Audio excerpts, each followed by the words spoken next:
वंदे मातरम। आज आप जानने वाले हैं शुक्राणु और अंडाणु का निर्माण कैसे होता है, शुक्राणु जनन और अंडाणु जनन के माध्यम से। इसको जानने से पहले सबसे पहले आपको जानना होगा युग्मक जनन। तो युग्मक जनन को जानते हैं गमीटोजेनेसिस। नर के वृषण में शुक्राणु तथा मादा के अंडाशय में अंडाणु की बनने की प्रक्रिया को युग्मक जनन गमीटोजेनेसिस कहते हैं।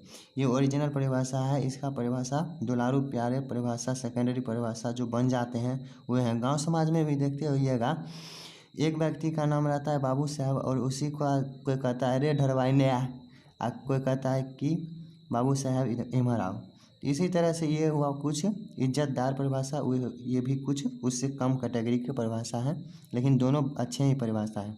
तो ये परिभाषा को जानते हैं। वृषण अथवा अंडाशय की जनन की कोशिकाओं शुक्र जनन कोशिका तथा अंडजननी कोशिका में अर्धसूत्री विभाजन के फलस्वरूप युग्मक शुक्राणु एवं अंडाणु युग्मक निर्माण की क्रिया को युग्मक जनन कहते हैं। आइए परिभाषा को समझ लेते हैं। नर के वृषण यानी कि प्राइवेट पार्ट समझ जाइए, शुक्राणु उसी में निर्माण होता है तथा मादा के अंडाशय जो कि गर्भाशय में रहता है उसी में अंडाणु की बनने की प्रक्रिया को युग्मक जनन कहते हैं। अब दूसरा है वृषण अथवा अंडाशय की जनन की कोशिकाओं शुक्र जनन तथा अंडजननी कोशिका में अर्धसूत्री विभाजन। अर्धसूत्री विभाजन मतलब हुआ जो कि जननी कोशिका में अर्धसूत्री विभाजन होता है और बाकी शरीर की कोशिका में समसूत्री विभाजन होता है। और असूत्री विभाजन जो कि विभाजन 3 प्रकार के होते हैं, उसी में से अर्धसूत्री विभाजन। अर्धसूत्री विभाजन के फलस्वरूप युग्मक शुक्राणु अथवा अंडाणु युग्मक निर्माण की क्रिया को युग्मक जनन कहते हैं। इस तरह से आप दोनों परिभाषा को समझ गए होंगे, मैं आशा करता हूँ। और युग्मक जनन के आप प्रकार को समझेंगे। अब युग्मक जनन की परिभाषा हो ही गया। अब आइए युग्मक जनन के प्रकार की तरफ। युग्मक जनन के प्रकार हैं शुक्राणु जनन स्पर्मेटोजेनेसिस और दूसरा अंडाणु जनन oogenesis। इसमें शुक्राणु का निर्माण होता है, इसमें अंडाणु का निर्माण होता है।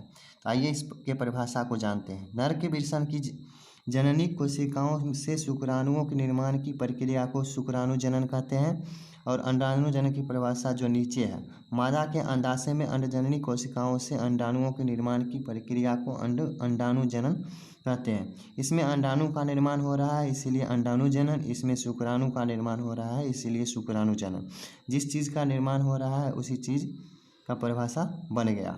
आप आसानी से इस परिभाषा को याद कर सकते हैं, समझ सकते हैं और पढ़ सकते हैं। इसमें रटने लायक की कोई बात नहीं, रटिएगा मत। तो आप समझ गए होंगे आशा करता हूँ। शुक्राणु जनन स्पर्मेटोजेनेसिस और अंडाणु जनन oogenesis। आप शुक्राणु जनन को बारीकी से समझेंगे। शुक्राणु जनन को समझने से पहले आपको इस वीडियो में शुक्राणु जनन ही समझाऊंगा, अंडाणु जनन अगले वीडियो में समझिएगा। शुक्राणु जनन को समझने से पहले नर जनन तंत्र को समझ लेते हैं, क्योंकि अगर आपको खीर बनाना है तो दादी माँ कहती है कि बबुआ पहले खीर बने भी तो पहले चावल के व्यवस्था कर ले, चीनी के व्यवस्था कर ले, ओहिके बाद दूध के व्यवस्था कर ले, जत्ते सामान होइ छै वो पहले व्यवस्था कर ले, ओहिके बाद खीर बनाबी है। तो चलिए उससे पहले हम नर जनन तंत्र यानी कि हम शुक्राणु अंडाणु का निर्माण करेंगे, उससे पहले हम व्यवस्था कर लेते हैं। आइए, नर जनन तंत्र को 2 भागों में बांटा गया है।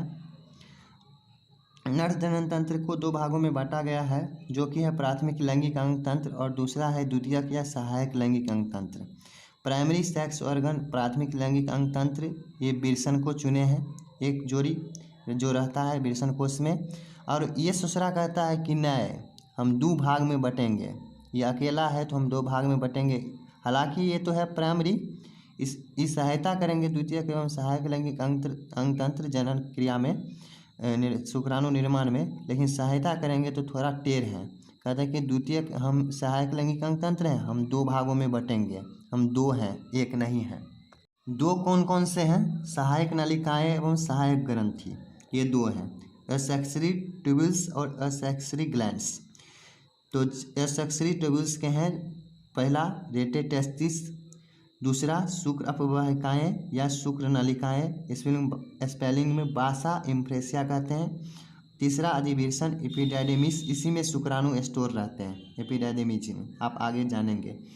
शुक्रवाहिनी बास डिफरेंस और सहायक ग्रंथि के नाम को जान लेते हैं। शुक्राशय सेमिनल वेसिकल और दूसरा प्रोस्टेट ग्रंथि प्रोस्टेट ग्लैंड और तीसरा कॉपर या बुलबाउरेथ्रल ग्रंथि।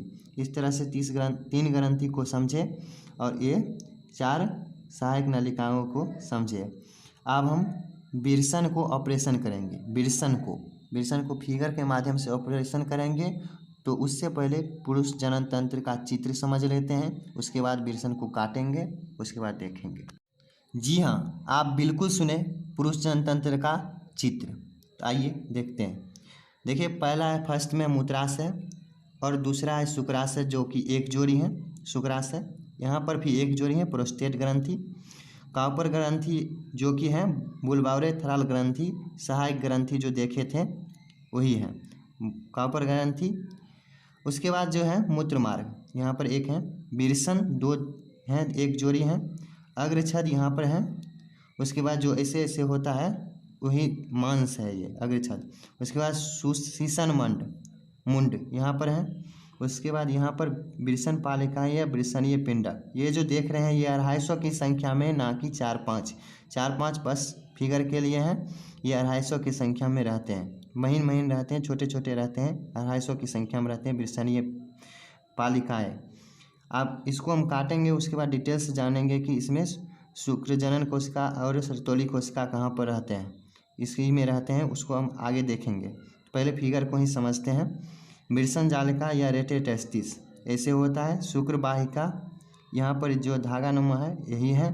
अधिविल्सन यहाँ पे सब समेट के एक हो गए हैं, अधिविल्सन। उसके बाद शुक्र वाहिनी या शुक्र वाहक, यही शुक्राणु को लेकर मूत्रमार्ग से होते हुए यहाँ पर आते हैं। मूत्रवाहिनी जो है यहाँ पर, इस तरह से आप पुरुष जनन तंत्र के फिगर को समझ गए। अब हम विल्सन को काटेंगे और ऑपरेशन करेंगे। हाँ दोस्तों, आज हम विल्सन को काट लिए। देखिए, प्रत्येक मनुष्य में एक जोड़ी विल्सन पाया जाता है। विल्सन कोश के शरीर के बाहर पाया जाता है, जो कि आप तो देखते हैं लटका रहता है, झूला झूलते रहता है, वही है। तो यहाँ पर विल्सन कोश है, विल्सन कोश में एक जोड़ी विल्सन है। इसको हम काट के अलग कर लिए हैं। अब आइए इसको छेड़छाड़ करते हैं। हाँ, विल्सन को छेड़छाड़ करने पर कुछ इस तरह से संरचना मिला है। इस संरचना को समझते हैं। देखिए, ये विल्सन का संरचना है। यहाँ पर शुक्र जनन नलिकाएँ, सबसे पहले विल्सन पालिकाएँ को समझते हैं। तो विल्सन पालिकाएँ जो हैं ये 250 की संख्या में रहते हैं, जो कि आपको पहले फिगर में बताया हूँ, वही है 250 की संख्या में। यहाँ पे 4 ही हैं, 4 ही को पहले समझते हैं, वही तरह से सब में सेम ही होगा। तो यहाँ पे 250 की संख्या में विल्सन पालिकाएँ होते हैं। उसके बाद यहाँ पर शुक्र जनन नालिकाएँ जो कि 2 से 3 रहते हैं, प्रत्येक विल्सन पालिकाएँ में 2 से 3 रहते हैं। शुक्र जनन नालिकाएँ में शुक्र जनन कोशिका और सर्तोली कोशिका होते हैं। देखते हो जाएगा, शुक्र गोला टाइप का जो होता है पाइप, उसको जब काटिएगा, उससे काटने पर इस तरह का गोल नज़र आएगा। जो गोल नज़र आता है उसी के अंदर शुक्रजनन कोशिका और सर्तोली कोशिका छुपकर बैठे रहते हैं। काटने पर कुछ इस तरह का नज़ारा सामने आता है।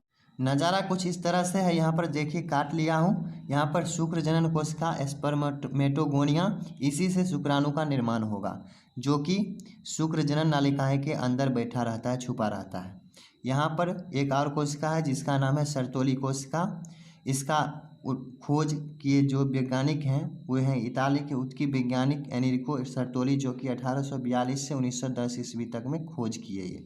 ये हैं महान वैज्ञानिक, यही ने योगदान देकर खोज किए सर्तोली कोशिका का। सर्तोली कोशिका मुख्यतः पोषण प्रदान करते हैं शुक्रजनन कोशिका को। शुक्रजनन कोशिका को पोषण प्रदान नहीं करते हैं। इसमें जो शुक्राणु बनते हैं उसको देख रेख करते हैं, पोषण प्रदान करते हैं, बहुत सारे चीज़ करते हैं, और इन्हीं के अनुरक्षण में शुक्राणु तैयार होते हैं। इसीलिए सर्तोली कोशिका का भी अहम रोल होता है शुक्राणु बनाने में, और शुक्रजनन कोशिका से तो शुक्राणु बनबे ही करता है। अब इस तरह से नज़ारा देख लिए। अब आइए, सर्तोली कोशिका और शुक्रजनन कोशिका, तो वो शुक्रजनन नलिका में था, जो कि 2 और 3 नलिकाएँ होते हैं विल्सन पालिकाएँ में। इसके बीच में जो जगह गैप है, इसमें भी एक कोशिकाएँ होते हैं। उस कोशिका का नाम क्या है? उस कोशिका का नाम है अंतराली कोशिकाएँ या लाइडिंग की कोशिकाएँ। इसी का खोज करता है जर्मनी के वैज्ञानिक खोज लाइडिंग, फ्रांच वान लाइडिंग, जो कि 1821 से 1908 ईस्वी तक में खोज किए थे। महान वैज्ञानिक यही हैं जो लाइडिंग की कोशिकाओं को खोज किए, जो बीच में गैप जगह में बैठा रहता है। यहाँ पर ये रिलीज करते हैं LH या FSH हार्मोन के नियंत्रण। ये रिलीज करते हैं, LH ये FSH हार्मोन। इनके नियंत्रण में टेस्टोस्टेरोन, एंड्रोजन एवं अन्य हार्मोन स्रावन करती है लाइडिंग की कोशिकाएं या अंतराली कोशिकाएं, एवं शुक्राणु जनन का नियंत्रण करती है।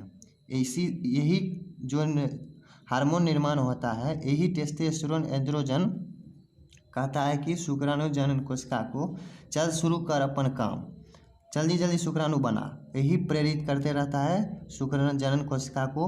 जखने बैठल देखता है कि मालिक साहब हैं, इसको काम करवाने के लिए तैयार रहते हैं शुक्र जनन कोशिका को, जो कि आप उस गोला टाइप के फिगर में देखे थे। यही टेस्टोस्टेरोन एंड्रोजन होते हैं। अब आइए कुछ सहायक ग्रंथि को जान लेते हैं, जो कि और सहायक नलिकाएं को, जो कि विरसन प्राथमिक लैंगिक अंग हैं और द्वितीयक एवं सहायक लैंगिक अंग में सहायक नलिकाएं और सहायक ग्रंथि जो होते हैं उसको जानते हैं। तो आइए जानते हैं। द्वितीयक लैंगिक अंग तंत्र, पहला है सहायक नलिकाएं।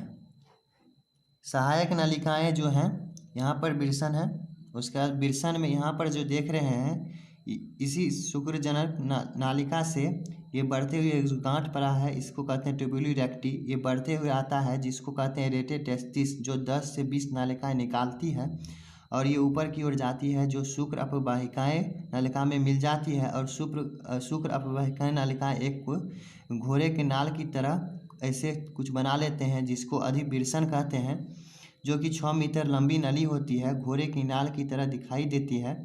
इस एपिडाइमिस, इसी में शुक्राणु स्टोर रहते हैं।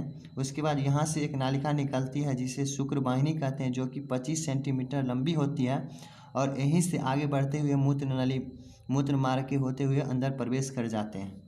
इस तरह और विरसनीय पालिकाएँ जो कि 250 की संख्याएँ में होते हैं, जो पहले आप समझ चुके हैं।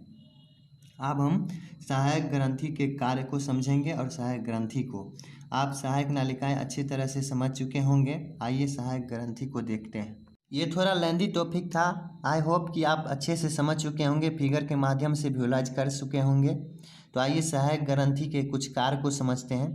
सहायक ग्रंथि जो है शुक्राशय एक जोड़ी में पाए जाते हैं, जो कि आप नर जनन तंत्र में देखे थे, जो शुक्राणु को सक्रिय करने वाले पदार्थ बनाते हैं, साइट्रेट, फ्रुक्टोज और इनोसिटोल, शुक्राणु को सक्रिय करने वाले। उसके बाद दूसरा है प्रोस्टेट ग्रंथि, पुरुषस्थी द्रव्य स्रावित करते हैं, जो श्वेत, पतला, अम्लीय एवं शुक्राणुओं को सक्रिय बनाता है। उसके बाद बल्बो यूरेथ्रल ग्रंथि, ये क्षारीय द्रव्य स्रावित करते हैं एवं मूत्र के अम्ल से शुक्राणुओं को रक्षा करते हैं, यानी कि पेशाब के अम्ल जो होते हैं उनसे शुक्राणुओं की रक्षा करते हैं, जो क्षारीय द्रव्य स्रावित करते हैं। आप सहायक ग्रंथि लेकर समझ चुके होंगे। उसके बाद आपको हम नेक्स्ट वीडियो में शुक्राणु जनन की प्रक्रिया को अच्छे से समझा देंगे पार्ट 2 में। ये पार्ट 1 था, जो कि सामान जुटाने के लिए था। अब शुक्राणु जनन हम उस नेक्स्ट पार्ट में पढ़ेंगे। थोड़ा इससे पहले रिवीजन कर लेते हैं एक नज़र में, ताकि पूरा का पूरा स्मरण हो जाए और अच्छे से दिमाग में समझ में आ जाए। तो आइए स्मरण करते हैं और इसको रिवीजन करते हैं।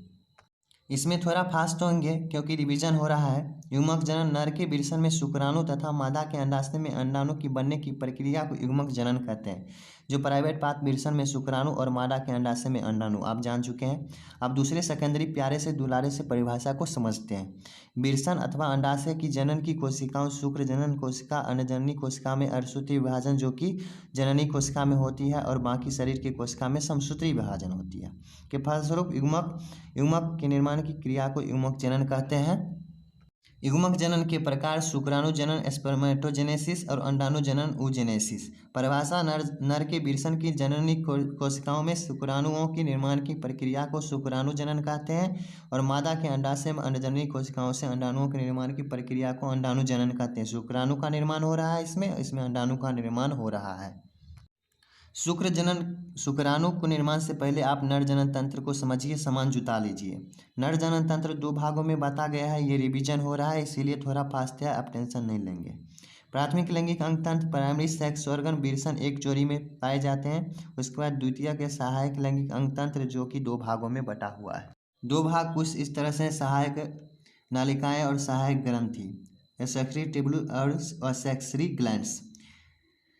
पहला है रेटे टेस्टिस शुक्र अपवाहिकाएं या शुक्र नालिकाएं बास इफ्रेंसिया, और तीसरा है अडिबिरसन एपिडाइडेमिज, इसी में शुक्राणु स्टोर रहते हैं, शुक्र वाहिनी बास डिफरेंस। उसके बाद इसमें है पहला शुक्राशय सेमिनल वेसिकल, और दूसरा है प्रोस्टेट ग्रंथि प्रोस्टेट ग्लैंड, और तीसरा है कॉपर या बुलबाउरेथ्रल ग्रंथि। अब आइए पुरुष जनन तंत्र का चित्र। यहाँ पे मूत्राशय होता है, और उसके बाद एक जोड़ी शुक्राशय, एक जोड़ी प्रोस्टेट ग्रंथि, कॉपर ग्रंथि, एक जोड़ी मूत्र मार्ग, इस तरह से बिरसन एक जोड़ी अग्रछद यहाँ पर, उसके बाद शीशन मुंड, उसके बाद बिरसन पालिकाएँ या बिरसनीय पिंडक जो कि 250 की संख्या में होते हैं, आप अच्छे से ऑपरेशन में देख चुके होंगे। उसके बाद बिरसन जालिका या रेटे टेस्टिस, उसके बाद शुक्र वाहिका, यहाँ पर धागानुमा संरचना अधिबिरसन, उसके बाद शुक्र वाहिनी या शुक्र वाहक जो कि शुक्राणु को ढोकर ले जाते हैं, ये ट्रक हुआ ट्रक। उसके बाद मूत्र वाहिनी से होते हुए ये अंदर की ओर आते हैं। यहाँ पर हमने बिरसन को काटकर अलग कर लिए हैं। प्रत्येक मनुष्य में एक जोड़ी बिरसन पाया जाता है। बिरसन कोष के शरीर के बाहर पाया जाता है जो कि लटका रहता है। बिरसन कोष में 2 बिरसन होते हैं जो कि एक जोड़ी में होते हैं। यहाँ पे है बिरसन के ऑपरेशन। शुक्र जनन नालिकाएं जो कि 2-3 होते हैं, और उसके बाद बिरसन पालिकाएं 250 की संख्या में होते हैं, और 2 डिग्री सी या 3 डिग्री सी तापमान कम इसलिए होते हैं क्योंकि तापमान कम होना जरूरी है कि शुक्राणु निर्माण के कार्य में 2 से 3 डिग्री सी तापमान कम रहना चाहिए शरीर से, ताकि शुक्राणु निर्माण हो सके। इस चीज़ को हम छोड़ दिए थे, आज समझ लीजिए। यहाँ पे 2 डिग्री सी या 3 डिग्री सी तापमान कम रहता है। उसके बाद यहाँ पे है ट्विनका एल्बुजिनिया जो कि जाल से घेरे रहते हैं, उसको हम ट्विनका एल्बुजिनिया कहते हैं, जो कि बिरसन को घेरे रहते हैं मांस, उसी को कहते हैं ट्विनका एल्बुजिनिया। उसके बाद संयोजी ऊतक से बना आवरण होता है ये।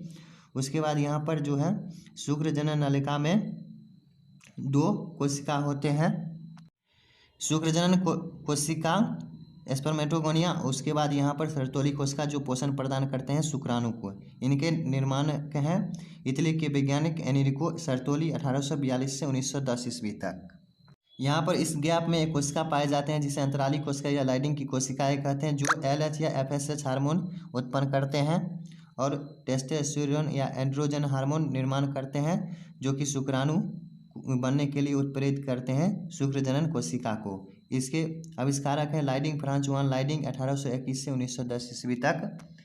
यह है सहायक नालिकाएं। प्राथमिक लैंगिक अंग तंत्र वो था बिरसन, यह है द्वितीयक लैंगिक अंग तंत्र सहायक नालिकाएं।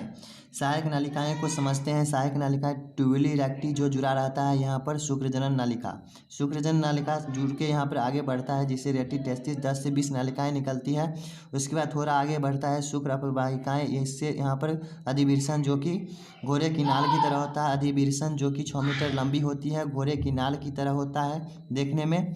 उसके बाद ये यहाँ से एक नालिका निकलती है जिसे शुक्र वाहिनी कहते हैं, जो कि शुक्राणु को ढोकर ले जाते हैं। ये टेरक हुआ 25 सेंटीमीटर लंबी होती है। आप जानेंगे सहायक ग्रंथि। सहायक ग्रंथि शुक्राशय एक जोड़ी में पाई जाती है, जो कि शुक्राणु को सक्रिय करने वाले पदार्थ साइट्रेट फ्रुक्टोज इनोसाइटिल निर्माण करते हैं। उसके बाद प्रोस्टेट ग्रंथि जो कि दूसरा है पृष्ठी द्रव स्रावित करते हैं, जो श्वेत पतला अम्लीय एवं शुक्राणुओं को सक्रिय बनाता है। तीसरा बल्बोइरेथ्रल ग्रंथि, ये क्षारीय द्रव स्रावित करता है, मूत्र के अम्ल से शुक्राणुओं की रक्षा करता है। आई होप कि आपको ये पूरा का पूरा प्रोसेस समझ में आ चुका होगा, जो कि जुगाड़ था खीर बनाने के लिए, यानी कि शुक्राणु बनाने के लिए जुगाड़ था। इस जुगाड़ को आप अच्छे से समझ चुके होंगे।